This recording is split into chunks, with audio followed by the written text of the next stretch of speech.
Hey folks, welcome back to On the Bench. Today I'm going to be tying you my Pink Salmon Fly for 2024. This fly does not yet have a name. I'll be mentioning in the video. If you have a name for this fly, let me know in the comments. Make sure you have these materials handy before you tie the fly.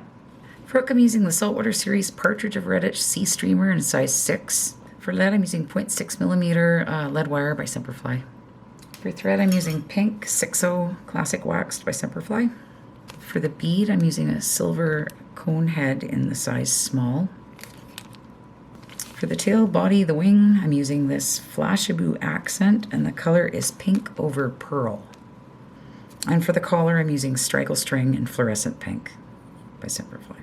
So I've gone ahead and placed my sea streamer in my vise and put the cone on it. And now I'm just going to take my lead wire and gonna just run it probably about halfway, from about halfway on the shank there. I'm just gonna start wrapping. Probably get about 12 to 15 wraps on this. I don't want to cover the whole shank, but I do want to give it some weight and fill in that little space in behind the cone. Just makes it easier to tie as well. And plus, for a big size 6 hook in the ocean there, you want it to sink. Give it a little bit of, oh, I missed that wrap there. I'm just going to take that and break that off, like so. I don't work with lead very often, so pardon my fingers there. All right, got that in there. Now you can take your thread and just start your thread on the hook. Do it loose at first so you don't break it on the lead. And just run it through there. I'm going to be covering it in crazy glue anyways when I wrap my body up, so I'm not going to bother gluing it right now. Oh, hang on, my bobbin is... I was wondering what was going on there. I'm having some bobbin problems.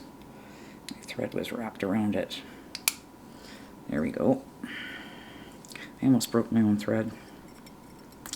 And now I'm just going to cover it up just a little bit more, so that I can get some thread off. Just cover it. I'm going to be going over it with the material anyway. And now you can just take your thread and run it to the back of the hook. Probably about the point where the barb is. I've crimped the barb on this. Love these sea streamer hooks. Been using them for a few years now for my saltwater flies. Now you can take the Flashaboo accent. And I've got probably about, oh, it looks like a couple dozen anyway, strands. I'm just going to pull a few out. I have a bit too many for the tail. Probably about, I don't know, if I had to guess, about maybe 18. Little chunk like this. And now I'm just going to take my thread, run it back up to the lead, and that's where I'm going to tie in my tail. Just cover that up, like so. And I'm going to chop it maybe about half shank length, a little tiny bit longer, like so.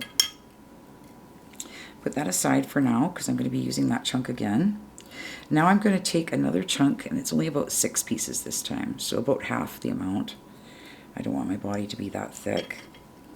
I'm just going to even these up. And I'm going to run my thread right back up to where I started my tail, and I'm going to tie these in there as well.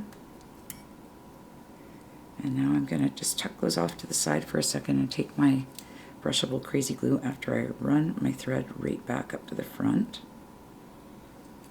And I'm going to take my super glue and go over top of the body now and the lead. Just coat it all. I'm not using any rib on this fly to hold it stronger, so you want to make sure you super glue this one. Salmon got some nice big teeth they can munch it up with. So now I'm just going to bring it forward, just wrapping it, just slightly overlapping the last wrap. And I'm just going to wrap it forward. So that's why it's a really good guide fly. There's not too many materials on it. It just takes a few minutes to tie. That's what you want when you're guiding for salmon. And 3 wraps. And then I'm just going to tie that off at the front, like so. Snip that away. Take my UV resin. I'm using the Reed Zap Super Thin.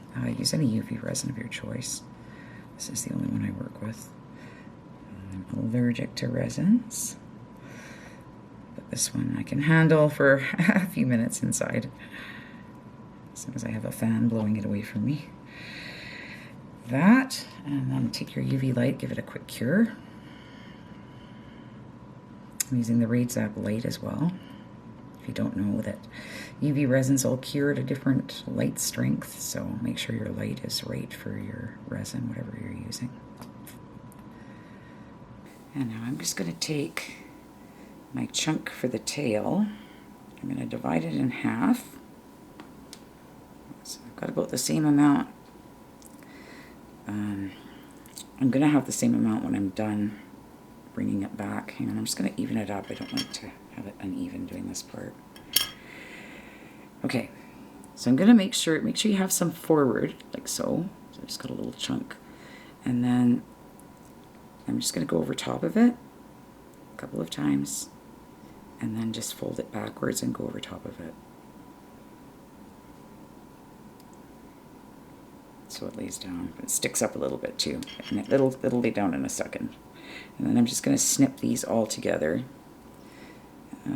Probably about down to where the wire is, or about half the shank length or so. They just stand out nice then. Now I'm just going to wrap over top of them and make them lay down a little bit. Till I get them where I want them, move them into position. Like so. I kind of want them to stick out like that. Like that. And now you can take your straggle string. So I'm just going to chop a piece of straggle string off, and I'm going to double it over the thread. Just wrap it around the thread, hold on to it, bring it up to the top, tie it down, and then I'm just going to get probably maybe 2 wraps of the straggle string in here, maybe 1.5. So not much. You could use, if you don't have straggle string, you could use UV pink dubbing. That works as well. 3, wrap in front of it, just tie that off. Snip it off. And next I'm going to take my whip finisher and give it a whip finish.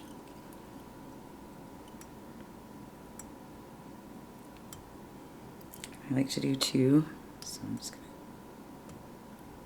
make sure it's in behind the cone, just tucked right in there, and then you can pull it tight and snip it off. So as I said in the beginning, this fly does not have a name yet. I haven't come up with anything. I'm hoping to be fishing it this year on the island very shortly, hopefully in another month or so. And so if you think of a name, give it a name and put it in the comments, and I'll be sure to look at all the comments, and if I find a name that I like, I will send you a few of them to try out for me. So thanks for joining me on this edition of On the Bench. Make sure you hit like and subscribe. It really helps our channel. Take care, everyone. Conserve the waters and tight lines.